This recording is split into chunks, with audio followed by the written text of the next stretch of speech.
Baik, selamat pagi untuk Ibu dan teman-teman sekalian. Saya Febrianti sebagai koordinator kelompok 9 ingin mempresentasikan tentang korelasi person yang diampu oleh Bu Marta Sundari MSI yang terhormat. Perkenalkan, kami dari kelompok 9 ingin mempresentasikan korelasi person. Sebelum masuk pemaparan materi, izinkan kami memperkenalkan anggota kelompok kami yang terdiri dari Gersa Zaira Sofa dengan NPM 346, ada Tricaya Kamalia Andini yang ber-NPM 361, dan saya sendiri Febrianti dengan NPM 372. Dan selanjutnya ada Nina Cahya Alfia dengan NPM 390. Baik, materi pertama akan dibacakan oleh Nina Cahya. Dipersilakan. Baik, di sini saya akan menjelaskan dari data IPM, jumlah guru, dan jumlah siswa SMK Provinsi Jawa Tengah tahun 2023. Nah, di sini kita dari Jawa Tengah itu ada 35 kabupaten. Nah, di sini terdapat jumlah siswa, jumlah guru, variabel proporsi, dan IPM. Nah, jadi kalau untuk cara menghitung variabel proporsinya, karena lebih banyak jumlah siswa daripada jumlah guru, jadi jumlah siswa dibagi jumlah gurunya. Jadi 20,14 dari Kabupaten Cilacap.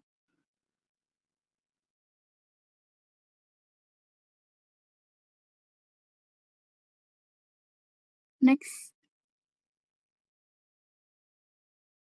Nah, jumlah siswa ada 795 795,696. Terus ada 45.558 untuk jumlah gurunya. Kalau variabel proporsinya ada 600,03,43. Terus jumlah IPM-nya ada 2.600,68.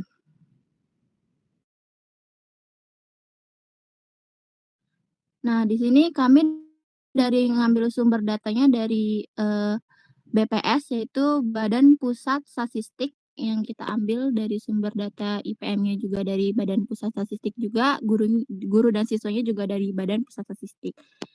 Nah, terus ada jenis skala data. Data IPM dan jumlah guru merupakan jenis dari skala data rasio. Skala rasio merupakan pengukuran yang dapat membedakan, dapat menunjukkan tingkat dan memiliki interval yang sama antara dua nilai yang berurutan. Skala rasio juga dapat dibandingkan karena memiliki nilai dasar 0 atau mutlak. Karena data IPM dan jumlah guru memiliki nilai 0 yang mutlak, nilai 0 sebagai titik 0 mutlak menunjukkan bahwa suatu gejala dengan semua unsur atau faktor di dalamnya benar-benar tidak ada. Objek yang bernilai 0 berarti objek tersebut tidak mempunyai apapun dalam variabel tersebut.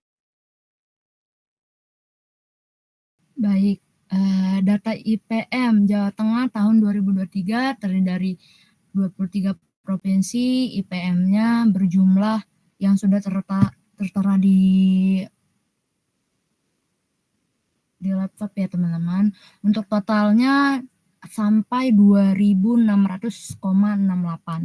Dan yang selanjutnya ada 5 serangkai data IPM yang X minimal 68,06, X maksimal itu maksimalnya 84,99.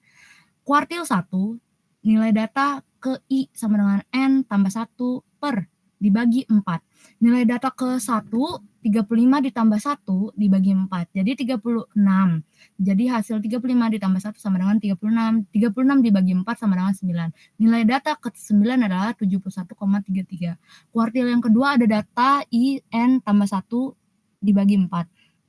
Nilai data kedua 35 tambah 1 dibagi 4 sama dengan 72 dibagi 4 sama dengan 18. Nilai data 18 adalah 73,86. Kuartil ketiga nilai data ke I, N tambah 1 dibagi 4. Nilai data ketiga sama dengan 35 tambah 1 dibagi 4, 108 dibagi 4 sama dengan 27. Nilai data ke 27 adalah 77,06. Selanjutnya.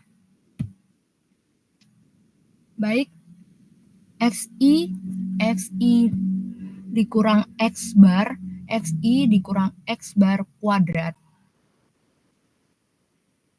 Nah, sigma N I sama dengan 1, XI sama dengan 2600,68 itu XI-nya. Dan yang XI dikurang X bar itu jumlahnya sigma NI sama dengan 1, XI X dikurang XI sama dengan min 1,57. Dan yang selanjutnya XI dikurang X bar kuadrat. Itu hasilnya sama dengan 623,66. Jadi Mean rumusnya sigma N I sama dengan 1 XI sama dengan 2600,68 dibagi 35 sama dengan 74,35. Ragam S2 sama dengan sigma NI sama dengan 1 XI dikurang X bar pangkat 2 dibagi N dikurang 1. Jadi sama dengan 623,66 dibagi 35 dikurang 1 sama dengan 34 sama dengan 623,66 dibagi 34. Jadi hasilnya totalnya 18,34. Selanjutnya simpangan baku sama dengan S akar S kuadrat sama dengan akar 18,34 sama dengan 4,28. Baik, selanjutnya ada 5 rangkai data jumlah variabel proporsi. Yang X minimalnya 13,76, X maksimalnya 20,14. Kuartil 1 nilai data dengan I N tambah 1 dibagi 4. Nilai datanya 135 tambah 1 dibagi 4 sama dengan 34,9. Jadi nilai data 9 adalah 15,89. Kuartil 2 nilai data I N tambah 1 dibagi 4. Nilai data kedua 35 tambah 1 sama dibagi 4, 72 dibagi 4 sama dengan 18. Nilai data 18 adalah 17,19. Kuartil yang ketiga nilai data yang I ditambah 1 dibagi 4 itu rumusnya. Nilai data ketiga 35 tambah 1 dibagi 4 sama dengan 108 dibagi 4 sama dengan 27. Nilai data 27 adalah 18,52. Selanjutnya. Baik, ini ada XI kurang X bar, XI dikurang X bar kuadrat.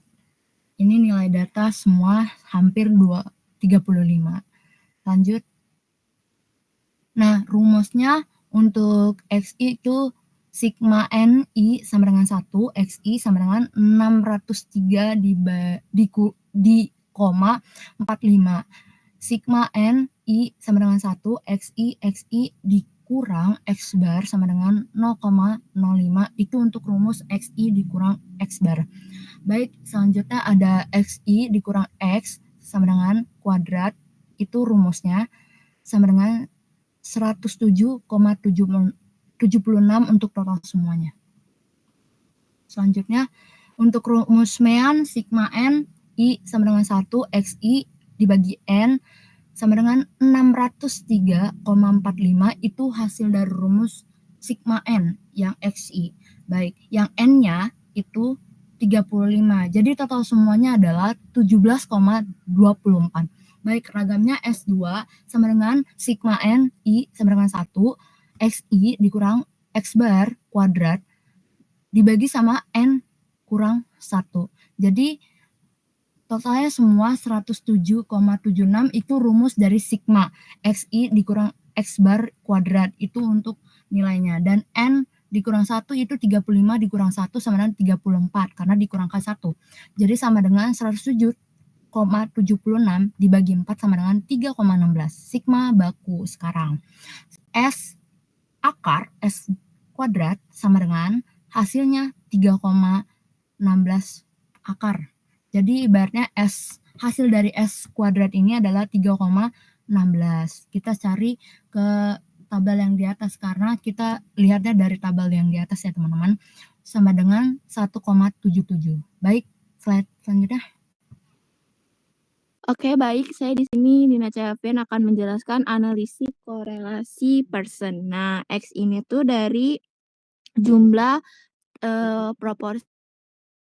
variabel proporsi yaitu jumlah siswa dibagi jumlah guru. Nah, kalau yang Y ini dari data jumlah IPM. Nah, kalau X kuadrat itu 13,76 dikuadratin menjadi 2, yaitu jadi 189,34. Kalau X kali Y itu sama dengan 13,76 dikali 68,08 jadi 936,78. Kalau Y kuadrat itu dari 68,8 dikuadratin menjadi 2 jadi 4634,89. Next. Nah, di sini ada rumus dari kolerasi Pearson. Nah, itu Rx sama dengan XY dibagi akar Sx. Akar SYY sama dengan sigma XI dikali YI dikurang sigma YI terus dikali sigma YI. Terus dibagi N. N itu adalah jumlah dari data kabupaten di Jawa Tengah yaitu terdapat 35 ya. Terus dibagi kuadrat sigma X kuadrat XI kuadrat dikurang sigma XI kuadrat dibagi jumlah banyaknya data yang N. Terus sigma YI kuadrat dikurang YI sigma YI kuadrat dibagi N sama dengan 45.082,95 dikurang 603,45 dikali 2.600,68 dibagi 35. Terus dibagi lagi X akar 10.512,10 dikurang 603,45 dibagi 35 dikuadratin 2. Terus habis itu akar 193.867,5 2.668 dibagi 35 dari dibagi kuadrat 2. Terus habis itu sama dengan 45.082,95 dikurang 1.569 titik 380 dibagi akar 10.512,10 dikurang 10.404,3 akar 193.867,5 dikurang 193 titik 244 terus sama dengan minus 1524 titik 2597,05 dibagi 107,8 dikali 623,5 sama dengan minus 1524,297,5 dibagi 67 titik 213,3 sama dengan 22,68. Nilai koefisien korelasi Pearson adalah 22,58 yang berarti adanya hubungan linier positif antara data IPM dengan jumlah guru dan jumlah variabel proporsi guru itu ada kesalahan tulis maaf ya di Provinsi Jawa Tengah tahun 2023. Oke, next. Selanjutnya ada uji asumsi kenormalan data Y. Di sini kelompok kami mengambil uji Lilliefors yaitu yang Y ini adalah data dari IPM. Nah, kalau F ini mungkin data dari semuanya dari 68,08 itu dari berapa banyak jumlahnya. Terus kalau F kali Y itu 68,08 dikali 1 yaitu menjadi 68,08 hasilnya. Terus selanjutnya ada Y dikurang Y kuadrat. Mungkin data IPM dikurang dikurang sama MEAN. Ya MEAN-nya ada di bawah. Terus abis itu hasilnya jadi 39,31. Nah, terus selanjutnya ada belum. Atas. Y dikurang Y kuadrat. Maksudnya Y dikurang Y bar dikuadratin jadi 2 mungkin 397 dikuadratin jadi 2 jadi 39,31. Next. Nah, ini MEAN-nya nih. MEAN-nya Y Y bar, sama dengan sigma Fi dikali Yi, dibagi, sigma Fi sama dengan 2.600,68 dibagi 35. Terus sama dengan 74,35. Nah, simpangan bakunya ada S, akar, sigma sigma, sigma Y dikurang Y bar, dikuadratin 2 dibagi banyaknya data yaitu N, sama dengan 626,77 dibagi 35 sama dengan, akar 17,90 sama dengan 1,84. Oke, selanjutnya ada YI. Nah, YI itu urutan terlebih dahulu, urutin dulu tuh, datanya, data IPM-nya terlebih dahulu angka yang terkecil sampai yang terbesar pada soalnya. Pada tabel IPM-nya maksudnya kayak gitu. Nah, kalau yang F itu hitung banyaknya angka tersebut yang terdapat pada, data IPM-nya. Terus yang kalau untuk untuk mencari F-kum itu angka pertama pada kolom FI, misalnya ditulis FI-nya itu ada, 68,8. Iya, 68,08 ditulis lagi di kolom Fkum. Kemudian angka tersebut ditambah oleh angka selanjutnya yang pada kolom FI pada kolom FI. Terus kalau menghitung ZI itu, angka pada kolom YI dikurang Y bar, yaitu rata-rata, kemudian hasilnya dibagi, dari simpangan baku. Terus untuk mencari Z tabel, angka pada kolom ZI dicocoki dengan angka pada distributor, Z. Nah itu, nanti ada kayak cari data Z tabelnya. Terus abis itu FZI, nah cara menghitung FZI itu, kita bisa lihat dari, kolomnya Z tabel. Kalau misalnya enggak, maksudnya kita bisa ngelihat dari kolomnya ZI. Kalau misalnya minus berarti dikurang, 0,5. Jadi misalnya 0,4319 dikurang 0,5, kayak gitu buat untuk, ngitung, FZI. Kalau misalnya, di ZI-nya dia plus, berarti dia ditambah. Jadi, 0,93925 ditambah, 0,5 hasilnya jadi 10,75 seperti itu. Terus kalau menghitung HZI itu angka pada kolom frekuensi kumulatif dibagi banyaknya data. Misalnya banyaknya datanya itu kan kita 35. Jadi frekuensi kumulatifnya misalnya 1 dibagi 35, hasilnya jadi 0,0268. Nah, terus kalau mau ngitung FZI dikurang SZI itu yaitu dari kolom FZI dikurang, 0,0681 dikurang 0,0286. Jadi hasilnya 0,0967. Oke, next.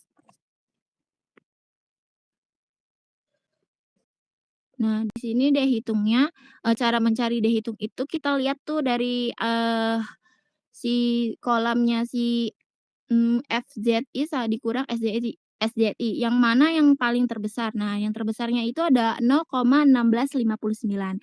Nah, terus habis itu mencari D tabelnya, N-nya itu sama dengan kayak jumlah, kabupatennya. Terus kalau A-nya itu sesuai dari rumus soalnya ya, 0,05. Terus habis itu kita cari nih di sini nih, 0,05. Nah, terus habis itu datanya, 35, berarti 0,224. Nah, next, habis itu jadi oke di sini, variabel ujinya dihitung sama dengan 0,1659, terus D tabelnya 0,224. Nah, dihitung lebih kecil dari D-tabel berarti ya, maka terima HO data distributornya normal. Uji normalitas pada model regresi digunakan untuk menguji apakah nilai residual yang dihasilkan dari regresi distributor secara normal atau tidak. Dari uji kenormalan yang telah dilakukan diketahui bahwa HO sama dengan data tidak mengikuti distributor normal. Kalau H2-nya sama dengan data tidak mengikuti distributor normal. Dengan A sama dengan 0,5, maka diketahui bahwa dehitungnya memiliki 0,2826, di tabelnya memiliki 0,224. Oke, terima kasih. Terima kasih Nina atas penyampaiannya. Semoga kita bisa memahami materi yang sudah dijelaskan oleh Nina. Baik, selanjutnya slide selanjutnya dibacakan oleh Getsa, dipersilakan tentang tabel sidik regresi dan uji T. Selanjutnya saya akan menjelaskan analisis regresi. Yang tabel pertama ada X yang didapat dari variabel proporsi 20,14. Y yang tabel kedua ada Y yang didapat dari data IPM yaitu 68,08. Tabel ketiga ada Y1 dikurang Y bar yaitu hasil data IPM dikurang dengan mean yang terdapat pada 5 serangkai tadi. Selanjutnya tabel ketiga ada XI dikurang X bar yaitu hasil dari data variabel proporsi dikurang dengan mean yang ada di dalam 5 serangkai tadi. Selanjutnya ada YI dikurang Y bar dikurang XI dikurang X bar yaitu hasil dari minus 6,27 dikurang dengan minus 3,48 yang hasilnya minus 2,79. Tabel selanjutnya ada tabel XI dikurang X bar pangkat 2 yaitu hasil dari minus 3,48 dikalikan menjadi 2 yang hasilnya 12,11.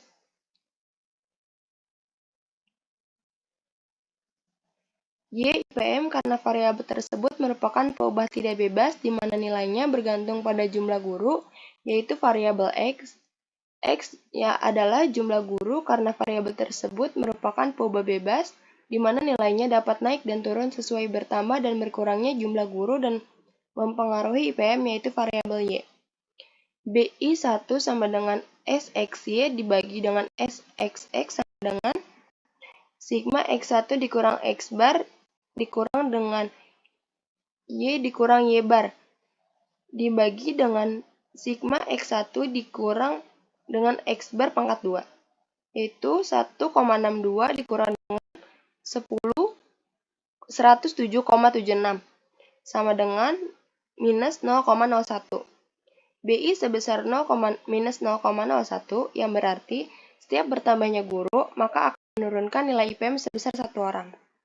BO sama dengan Y bar dikurang B1 X bar sama dengan 74,35 dikurang minus 0,01 ditambah dengan 17,24 sama dengan 74,35 dikurang minus 0,17 yang hasilnya 74,52.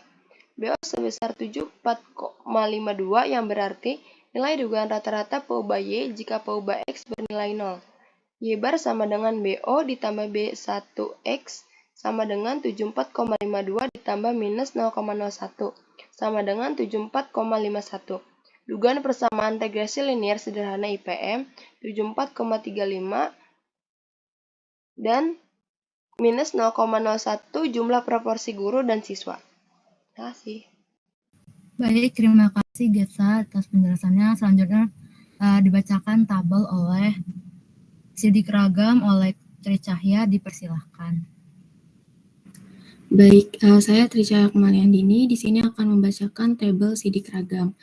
Baik, pada kolom Y ini 72,04 ini dia hasil dari data IPM. Kemudian YI duga ini YI duga sama dengan 74,52 ini berasal dari B0, kemudian 0,01 ini berasal dari B1. Kemudian 20,14 ini berasal dari variabel proporsi. Kemudian dijumlahkan 74,52 ditambah 0,01 terus dikali 20,14 sama dengan 94,67. Selanjutnya di sini ada kolom YI duga dikurang Y bar kuadrat. 94,67 ini berasal dari YI duga, kemudian dikurang 74,31 yang berasal dari mean pada kolom Y, kemudian kuadrat 2, sama dengan hasilnya 414,53. Kemudian ini adalah jumlah dari kolom Y, sigma I dikurang 1, YI sama dengan 600,68 dan total meannya adalah 74,31. Kemudian dari kolom YI duga dikurang Y bar kuadrat sama dengan 10.131,25.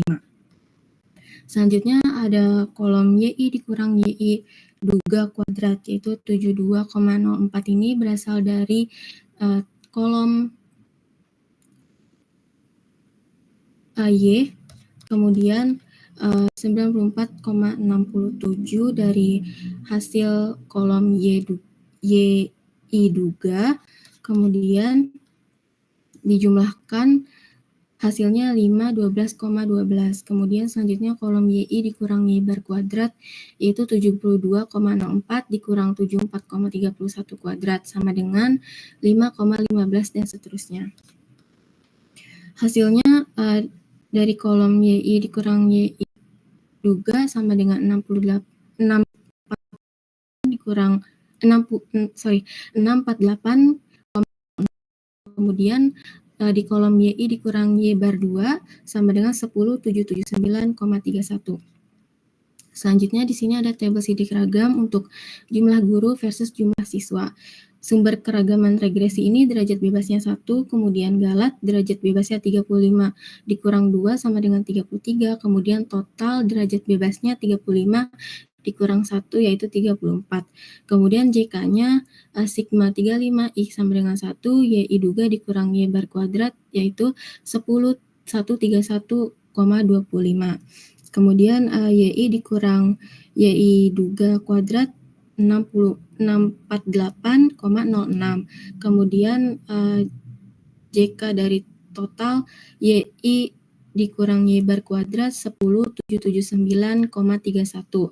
Kemudian kuadrat totalnya dari regresi yaitu 10.131,25 dibagi 1 sama dengan 10.131,25.